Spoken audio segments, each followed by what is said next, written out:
Good afternoon, TCCA. It's right after lunch, so I hope everyone had a good meal and ready to learn some more. If you have any questions or comments during the session, please, on the right hand side, there's a comment section. Put your questions in there, and then we will relay them to the presenter and we will pull some questions. And if you're in the comment section and you know the answer, feel free to throw it in there, and then we'll check to see if you're right or wrong. Um, I have a co-presenter, and that is Shamil Robinson, and she is in the room monitoring the chat. We also have a YouTube viewer, Paula, and she's out there watching. So as we're going through this, again, if you have any questions, put them in the comment section, and we have a great presentation for you. This is Tom Reardon, and he's coming all the way from Ohio, and I'm going to bring him into the room and let him go. How you doing, Tom? Good, Chad. Thanks. You can see my screen and my calculator, right? Yes, sir. You're good to go. Okay. All right. Well, thank you. All right. So good afternoon. It is 1 o'clock where I am. I think it's 12 noon where you are. And my name is Tom Reardon. At Fitch High School for 35 years in Ohio. Youngstown State University for 40 years, part-time faculty. And last 11 years, senior math advisor for Texas Instruments, full-time. All of the materials for both my presentations today are available at this bit.ly website right here. It's all lowercase, bit.ly/TCCA 2020. I'm doing another one this afternoon at 3 p.m. Central Time on families of functions that you're welcome to come to that. The materials will be there. I'm not sure they'll make any sense without seeing it, but you still have access to them at this website. I like to start off with a quotation. This is one of my more favorite ones. It's better to know how to learn than to just know. I think all of you know who said this, though you might not realize it. Dr. Seuss. Had it rhymed, you would have known right away probably, but Dr. Seuss came up with that. One of my favorite quotes. So let's go ahead and get started. So these are the topics that I want to explore, and I'm not sure we'll get to all of them, but in the materials, you'll get all my slides, and in my slides, you'll also get all the solutions to those. So don't worry if you're saying he went too fast, or I didn't get that, or whatever, or I don't get to something, you'll still have all those problems and solutions all worked out. So the first one I want to look at is function notation. We'll start with something light, okay? So on the SAT or ACT, but we're mainly focusing on SAT, students are asked to evaluate functions at different values.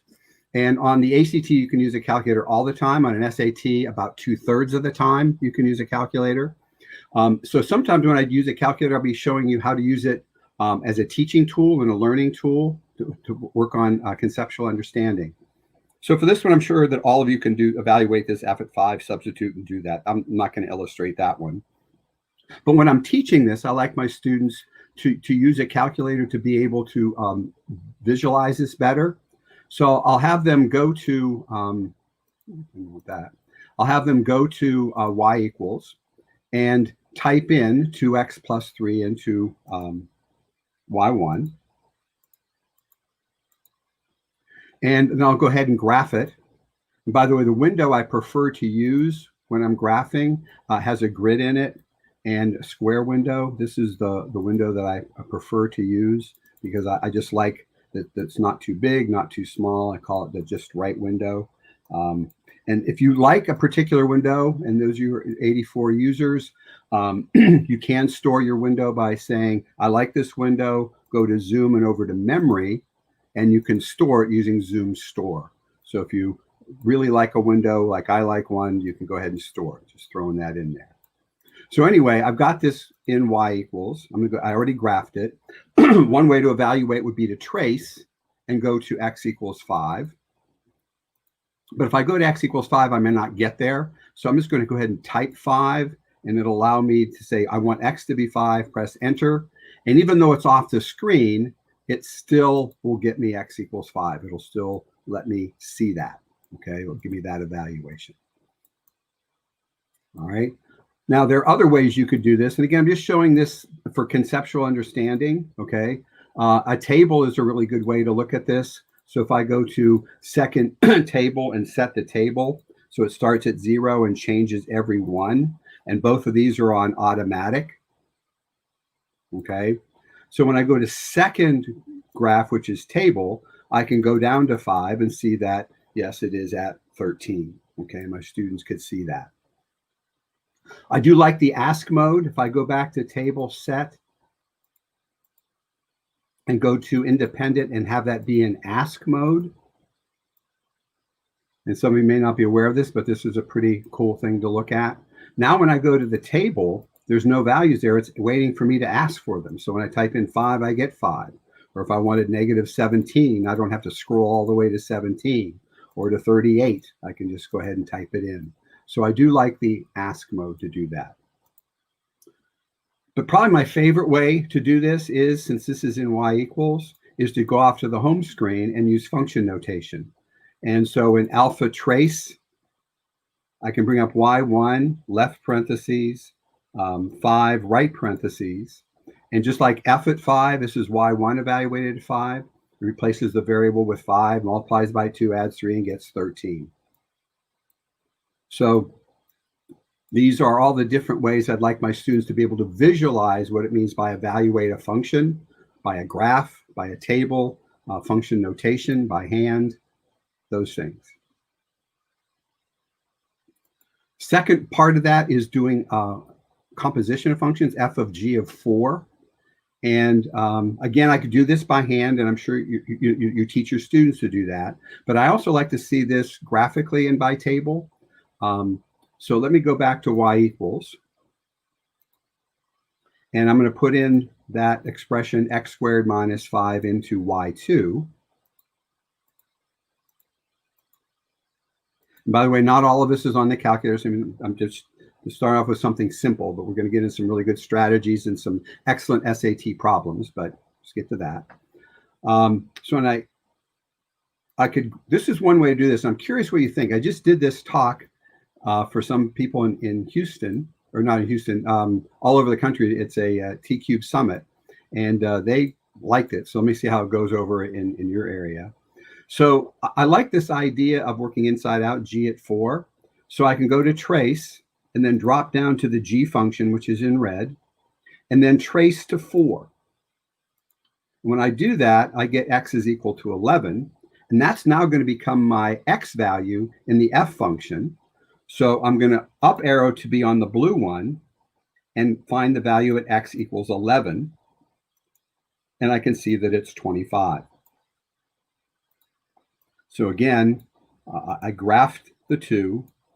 I traced inside out, got the 11, and then used that for my x value. And I like that idea of making that connection. If you're not one of those that likes to make that connection, I've got another option for you. Is in y3, I'm going to graph the composite function, and that is alpha trace is where the y guys are stored. Alpha trace is where the y guys are stored, and do y1, left parentheses, alpha trace, y2, left parentheses, 4, double parentheses. I'm not evaluating that. Sorry, y1 of y2, my goof. I'm ahead of myself here. So I'm graphing y1 of y2. So enter. And that'll be in black when I graph that. That'll be in black. So let me add another page so we can see that. And now what I can do is trace on the black equation, the one that's the composite, to x equals 4. And it'll give me that value of 25. So same way to get there, just doing it graphically in a different way. And then still my favorite way, though, is just doing it algebraically. And that is alpha trace is where the y guys are, y1 of alpha trace y2 of 4. And get the same answer of 25.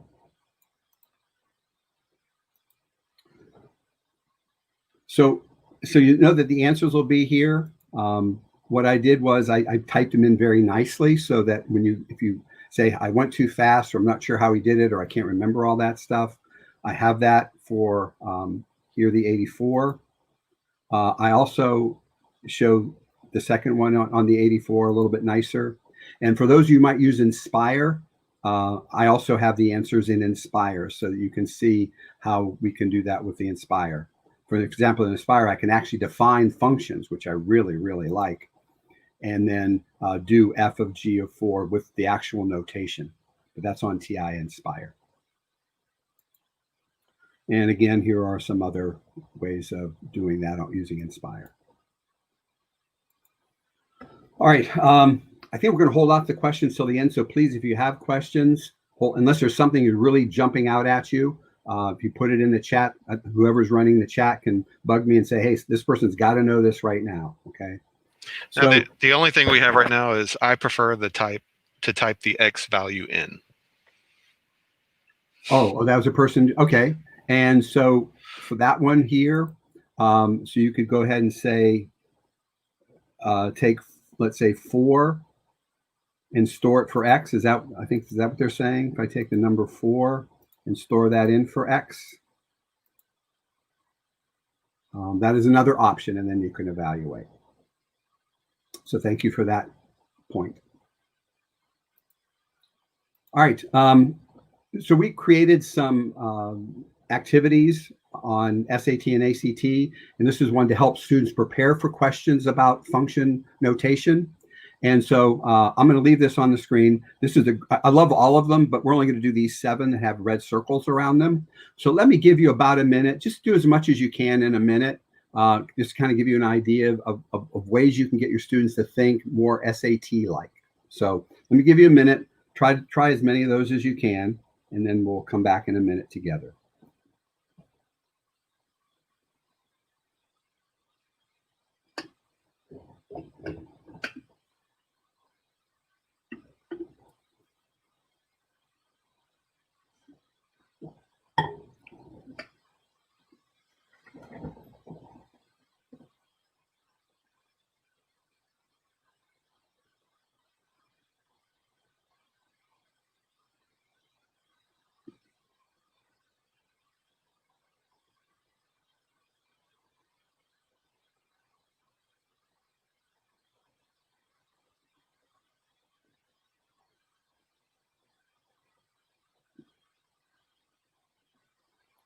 All right, 10-second warning.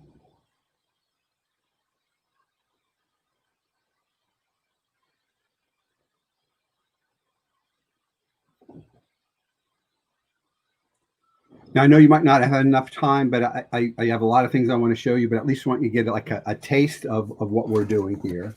All right, so what I like about these is they deal with multiple representations, table, function notation, and graph.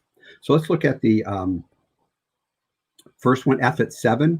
So F at 7 requires us to go into the table when X is 7, Y is equal to 3. So that would be 3. Notice how you, and then part B is a different question. It says determine all X if F of X is equal to -1. And, some students could look at this right here and unfortunately get the wrong answer. Here is when F of X is equal to -1. And that happens when X equals 5. So it's getting students to look at the different representations, okay? Part C and D, okay, are using function notation. And so here it says find G at -2x. So we have to do some good algebra. So everywhere I see an X, I'll replace it with -2x, and I have to square it, subtract 3 times that -2x. And we're going to get positive 4x squared plus a positive 6x for that one.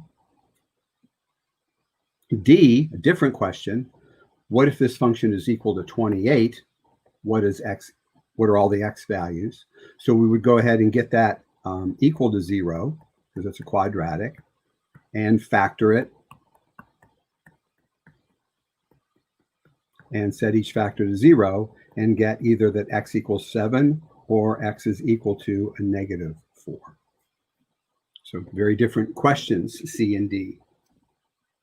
And again, these are exercises. Our goal is for you to do at least one practice SAT problem per day. And when I say do that, I mean talk about it, look at all different ways of doing it thoroughly, not just give answers, so that students can learn different practices. Next set, E and F, are from a graph. So H at 3, so I have to go to 3, 1, 2, 3, and the H value is up here at 4. And F is a different question. It wants to know what are all the values that H of X is equal to 1. So I'll graph Y equals 1 and see that there is a point of intersection right here. And it happens when X is equal to 5. So this is asking questions about getting X for an answer. These are Y as an answer. And sometimes students get those mixed up. And my favorite in the group, especially for SAT prep, is letter L. And if you didn't have a chance to do that, let me give you about 15 seconds to look at it again or try it here. So 15 seconds, give me your best shot on L.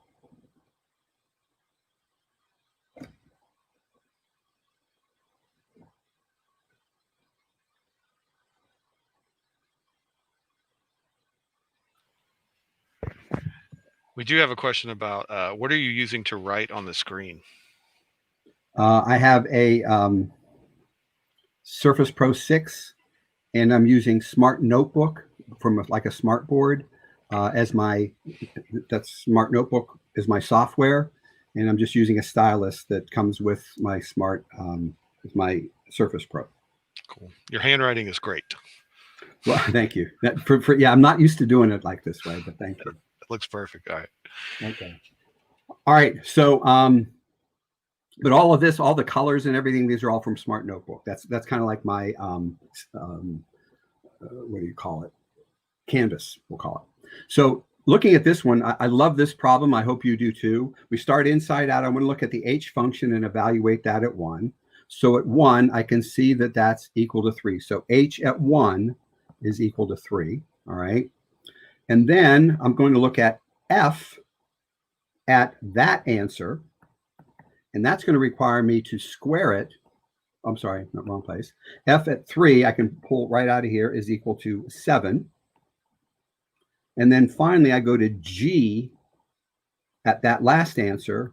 And that's where I have to square it, minus 3 times 7, and get 48.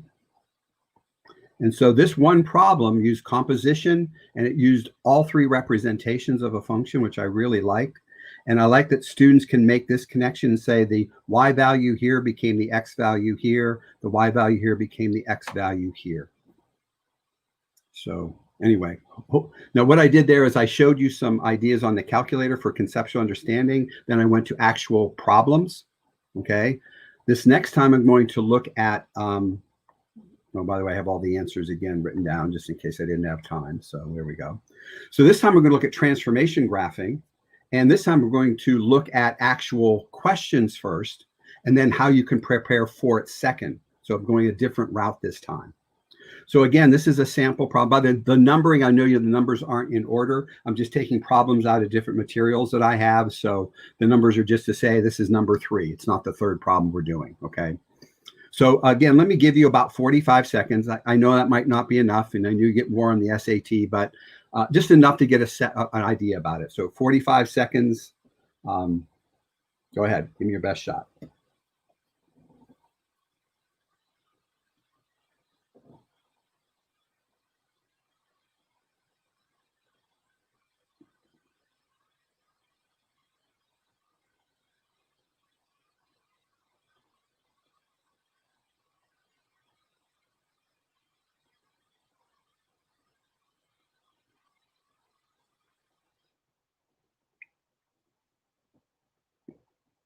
All right, 10 seconds.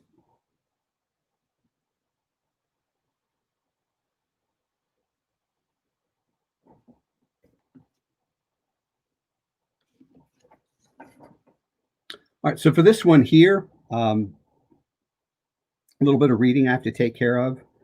So it says that this is the graph of y equals ax squared plus c. So I can see that a is positive, and we're asked to do this. So I know the opposite of a then is going to be negative, which means it's going to open downwards.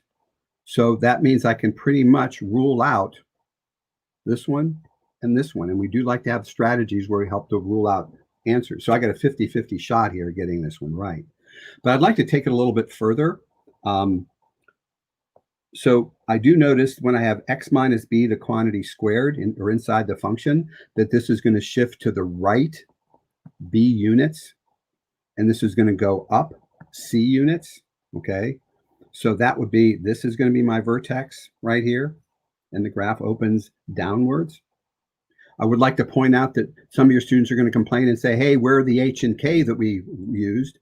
And my reply is, get used to using other letters, please, other variables, for their sake. Even y equals mx plus b, y equals ax plus b, or y equals cx plus d, or something like that. They're going to do this on those exams. Okay, they do not test like we do, and that's what we have to get their students ready for. All right, let's go ahead and try another one. This one's number 4. Okay, I'll give you 30 seconds on that one. See what you can do.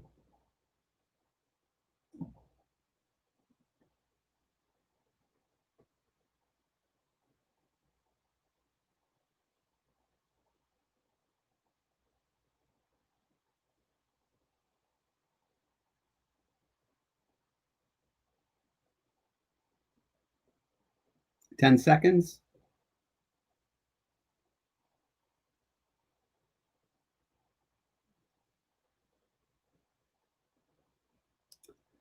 All right, so for this one right here, one of the ways to do this is, here's my vertex at 3, 1.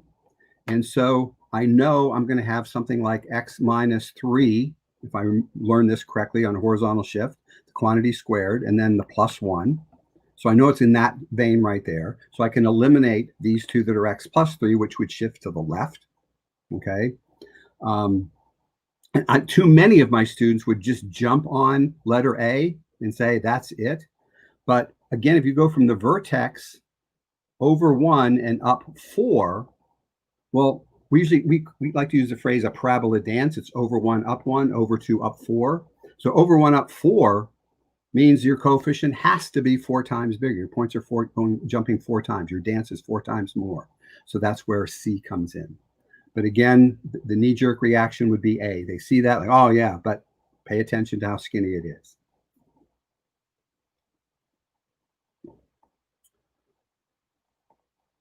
All right, number 5 uses a piecewise function, and they like to do this so you can't say, oh, I know quadratics, or I know absolute value, or square root, or 2 to the x.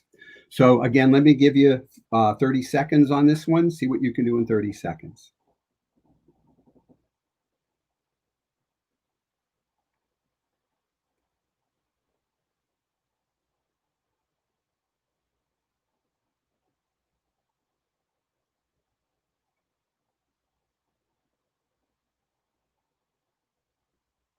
Five seconds.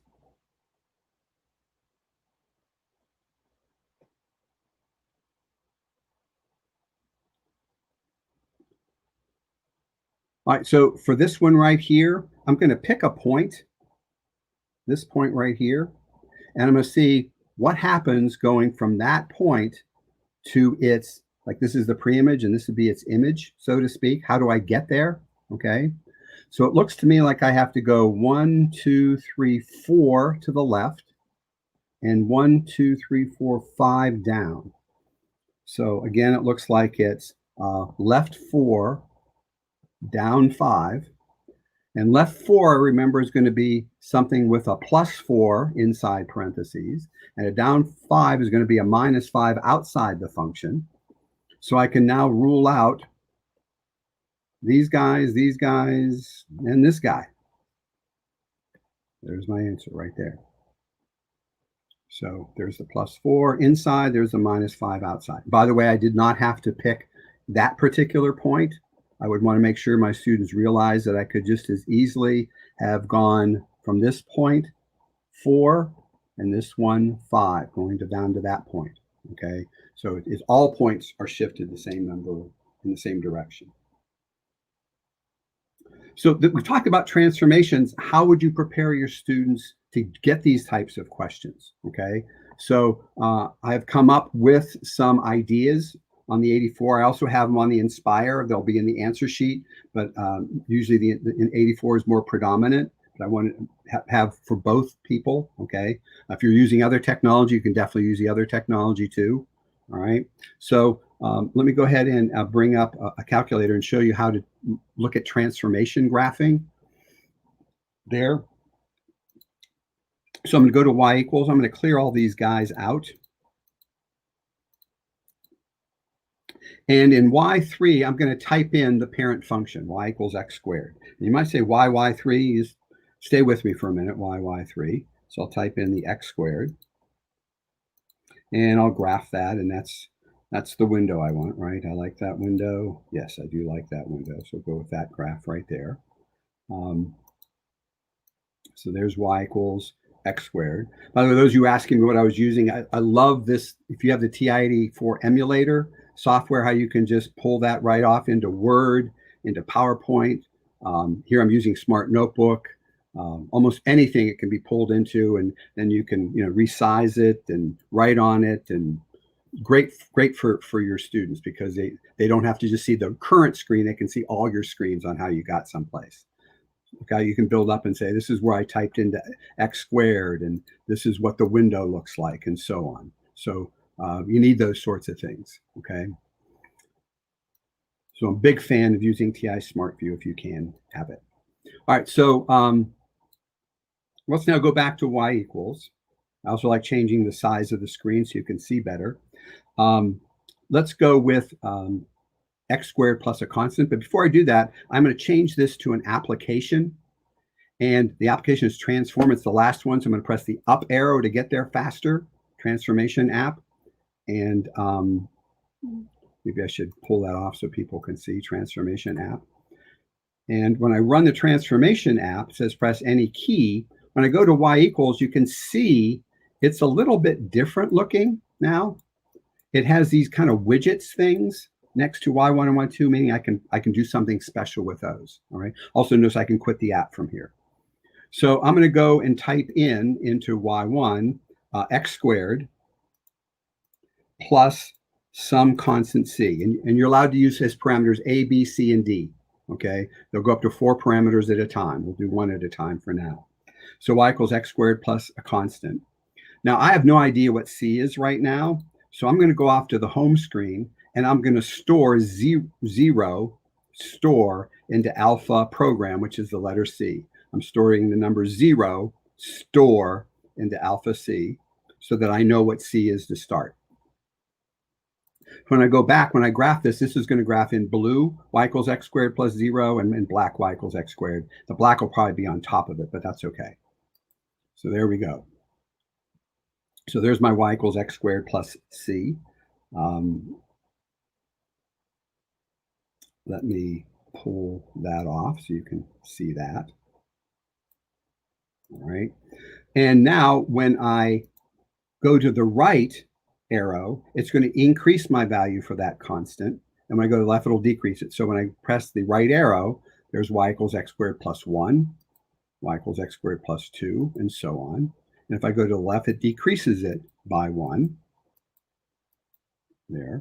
So now I can have my students investigate this. Now I have my students do this by hand, but then I want them to do it by calculator so they can do more and not make mistakes and see patterns and then generalize better. So I want them to see that. So let me go ahead and pull that screenshot off. And the answer ones, you can see they're much pulled off, much nicer. I'm just kind of hurrying here. Okay.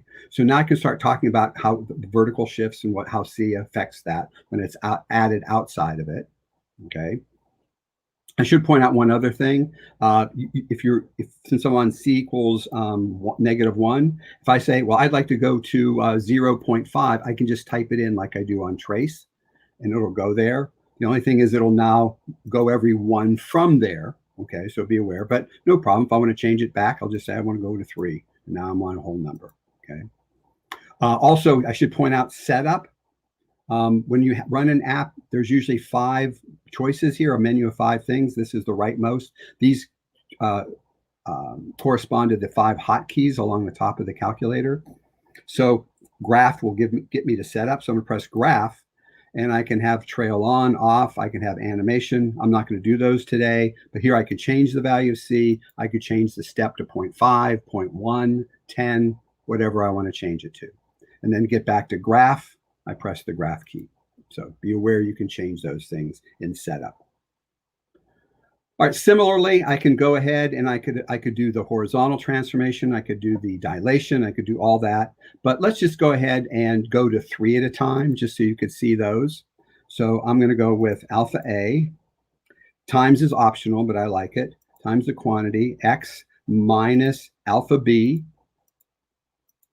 the quantity squared, plus alpha C. And so that's going to be I'm going to show 3 at a time this time. And let me peel that off so you can see that. All right.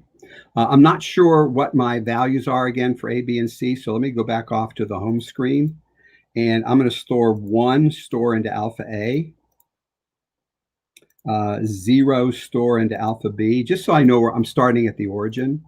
And 0 store alpha C. That's just me. Some people just go wherever the numbers are and do it. And, that's fine, but that's also not me. And now when I press graph, it's going to graph the traditional y equals x squared. But notice what happens when I increase A. I'm on A right now. I'm going to increase it by going to the right. A equals 2, A equals 3. Then I can decrease it going to the left. This makes it linear. Okay, A equals -1, and so on. So I can investigate those. I can go back to A equals 1. Now to get here, I press the up or down arrow keys, and some of you are probably saying, why weren't you using up or down to change the values? Those go through the parameters, left and right, increase and decrease. So now I can increase B and go X minus 1, X minus 2, the quantity squared. Oh, it's a shift to the right. Seems backwards from what I thought it would be. And then X minus a negative, which is X plus 1, goes to the left. Okay, I think I can handle that. And then when I go here, when I go to C, increasing C shifts up. Oops, increasing C shifts up. And decreasing C shifts down.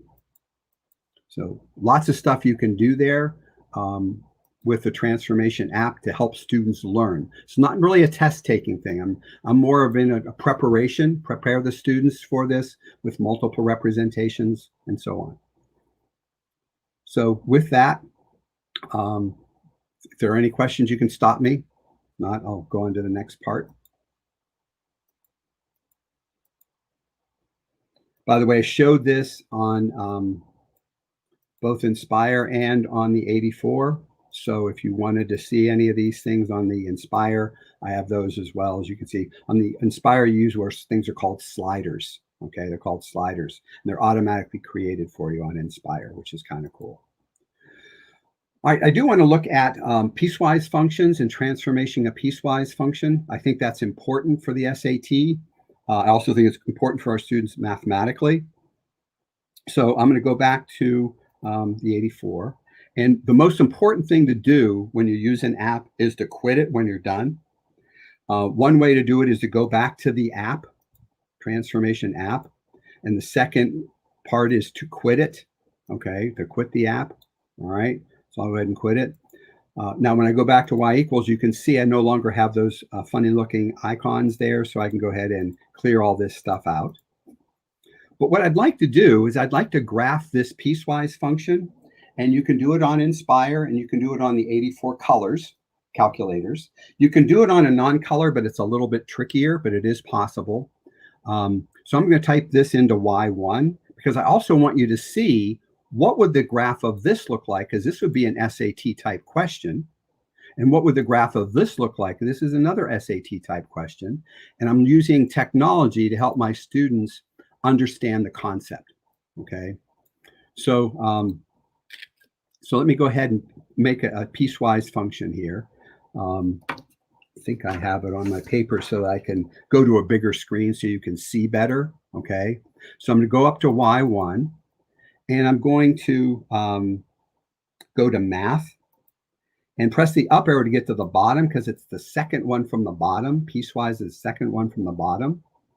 Again, this is only on the color, okay? In the grayscale, you have to do something different. And then you can go up to 5 pieces or as little as 1. Okay, so we're going to do 3 pieces. So I'll press enter. And I know you can't see them, but the first piece is the x plus 2. So I'll type in x plus 2. And then I'm going to right arrow to get over to the next block because it says to do that. And then I want it between -3 and -1 inclusive. So I'll type in -3. And to get to the inequalities, those are under second math, which is test. But with the app, they included this thing called conditions, where I can just get this part right here without typing the whole thing. It's like a copy and paste. So I'll say I'd like to have -3 is less than or equal to x, and x is less than or equal to -1. So nice. Press the right arrow. My second line is going to be just to graph y equals 1. And that's for between -1 and +1, not inclusive. So -1. And then second math is test. Over to conditions. And number 6 this time has the non-inclusive between idea, 1. And my third one was a nasty one. Alpha x gives me the nice fraction template. A third x plus, and then alpha x again gives me this cute little fraction template over 2/3. And that one's going to be when x is between 1 and 4 inclusive. So 1 second math over to conditions, and number 5 is the one I want between 4. So that's my piecewise function. Let's go ahead and graph it, see what it looks like. And that's kind of what it looks like, kind of a step, so to speak, some way. All right. So wanted you to see how you can graph it. That was one thing. I think that's important. You can see you can do that when you're teaching piecewise functions. You're able to do that here. Okay. But I also think it's important that your students know how to transform these, because that's a standard SAT type question with functions that they're not familiar with. Okay. So how you could do that is, and this is again what I love about this, is we want h at x minus 2, that quantity x minus 2 plus 3. I can go to y equals, and in the second function, remember h is y1, so the y variables are under alpha trace. That's where all the y variables live, alpha trace. And I want y1 left parentheses, x minus 2 right parentheses. I want to evaluate that, plus 3. And what it should do is shift it to the left, shift to the right 2 and up 3, and it should be red. So let's go ahead and press enter and graph. And I have the original and the transformed. And if I go left 2 and up 1, 2, 3, I'm getting there. Left 2, up 1, 2, 3, left 2, up 1, 2, 3. Okay, so you can get that concept across with technology very nicely. Okay, I could do the same thing with the next one. The opposite would flip it over, but for time's sake, I think I'll just omit that for now because we're kind of running out of time. See where we are here. Time goes by so quickly. You've got 10 minutes.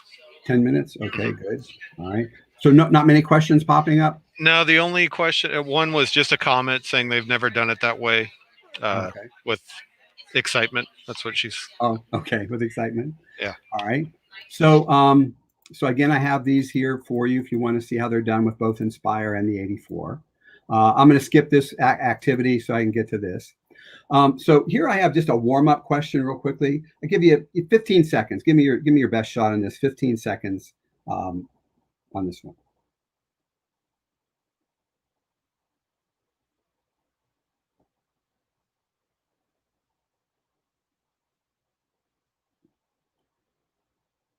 All right, so for this one right here, when we wrote all these activities for SAT prep and ACT prep, I went and field tested these at several different school districts. And I got 5 school districts, usually had 25 students in a class, all different various abilities. And we just had the kids all day and tried out all our materials. Okay. And this was probably the biggest one right here. Okay. So this is how 24 out of 25 students on average did it this way. And it's perfectly okay. subtracted 3 from both sides, divide both sides by 6, and then went, ooh, fraction, and got a fraction, simplified it. But were encouraged when they had to double it, and the denominator kind of disappeared and came up with 10, and they were thrilled and happy because they got it, okay?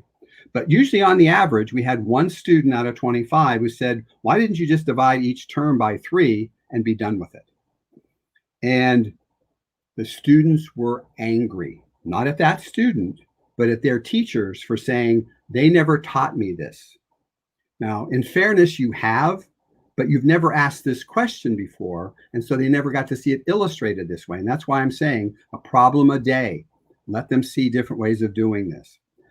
This thing is called structure. It's what SAT refers to as using structure of algebra. Okay. The advantage are that it's quicker, much less chance of making a mistake. It's cooler. There might be another way here. Okay. So let's go ahead and look at a couple structure problems. Okay. Here. The plan is to do them with students and let them talk about them, that think, pair, share strategy, which used to be able to do a lot when people were in the same room. Okay. So here's a problem number 3 from our materials. Let me give you a minute. Give me your best shot in a minute. If you can come up with more than one way, great. Okay. 1 minute.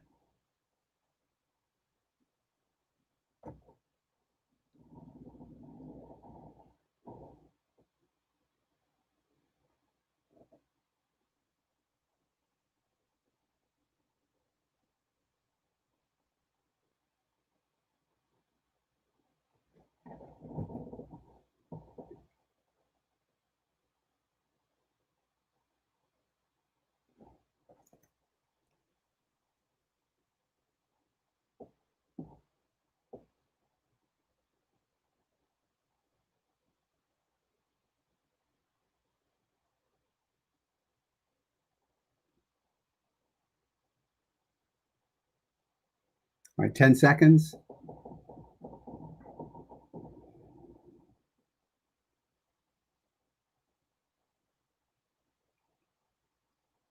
Now, I realize you'd have more time. It's about 1:20 per problem. I'm thinking your math teachers, but you also feel the pressure of your students have when they're taking this test. So again, I would call this a traditional solution. This is what most students would do if they did it at all. We've programmed to say this is a system. Just, put one on top of the other. I mean, that's just, and they were thrilled that the Y's dropped out, but not so thrilled that the fractions were there, okay? And then they had to go back and find Y, get a common denominator, all that good stuff. And then still not ready, got to square them both. Oh, man. But got 66 and happy, but a lot of chance for mistakes, a lot of work with fractions, Usually had, again, one student out of 25 where he or she would say, well, instead of doing that, I realized I could factor this, okay, and replace this with 6, this with 11, and got 66. And again, the students were angry because they're saying, our teachers didn't teach us this. You have, but you have not asked questions like this, okay? So this is why we encourage you to do this, okay? So we call this using structure, okay? Now this next one here, because of time's sake, I'm going to go right to the solutions. Let me just give you like 15 seconds to look at it before I do that.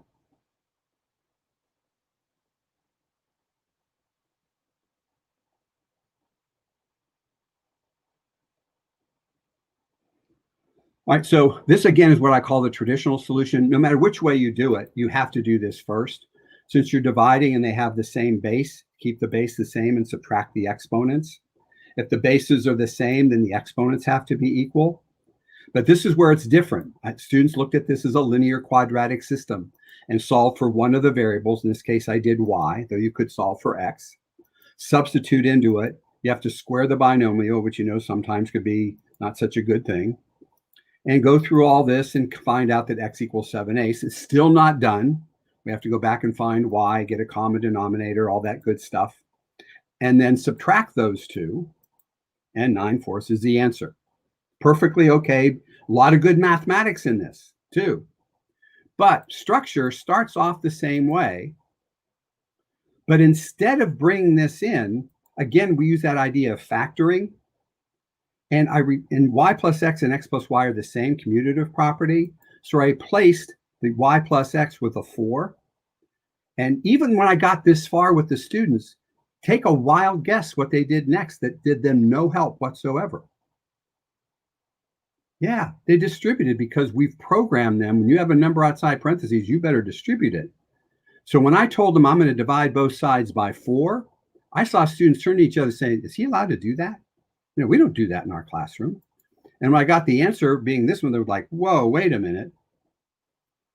Again, you've taught this, but maybe not in this context. So again, that's why we encourage you to do these problems. I would not do more than one of these a day because they get mad at you. These are tough. Okay. So I have other ones there also included in this. In fact, I'll start to wrap this up in case there are questions. Here's another example that I really like, and I have the solutions for you here. So, by the way, I'm including the solutions on the PowerPoint because I think the students need to see pay me now or pay me later. Who wants to do this when you can do this? Okay. And then I have the solutions for 17 and 20, which wish we could do, but kind of running out of time. Also big on systems of linear equations. And the biggest topic on the SAT in math, words to symbols. Take words, transfer into, could be write as an expression, write as an equation, as a system, inequalities, whatever. Sometimes you solve it, sometimes you don't. In this one, here, since it looks like I have about 3 minutes and we might not have questions, final score is calculated by subtracting twice the number of incorrect answers from 3 times the number of correct answers. The student had a final score of 50 and answered 30 questions. How many questions did she answer incorrectly? And notice C means this would be a calculator question, okay? So we're going to translate from words to symbols and then solve it. Well, I'm thinking that the SAT is more interesting that you can set up the system and then you can use anything you want to solve it. And so I'm going to use what's called the Pauli simultaneous equation solver. And it has a simultaneous equation solver that goes up to a 10 by 10 system. Type in the equations as you see them. X equals 22, Y equals 8, and there's our answer right there. Okay, so sorry I went so quickly, but I have it outlined here for you. I also have it in the TI Inspire where I used C's and I's for correct and incorrect. And then they have it where you can actually put in C's and I's and solve for C's and I's and get 8 incorrectly. All right. This problem right here, x, y is a solution. What's the value of x minus y? You can do this traditionally. Multiply -3, multiply by 2, find y, find x, subtract. Or you can be clever and say, you know what? I noticed if you took the second one minus the first one, you got x minus y as the answer, 4. Again, using structure. So with that, again, the summit, this is the, I'm sorry, this is not yours. Wrong place. This is yours, TCA. And the PDF of my presentation with the solutions is here. The sample problems, if you want to give them to your students as a PDF, is here. If you're using 84 or if you're using Inspire, they're a little bit different, okay? If you're interested in SAT prep, we have 1, 2, and 3 day workshops that we've created. Love to see you there. Contact Parisa Schulte, okay? And I highly recommend that you come to my afternoon if you have the chance.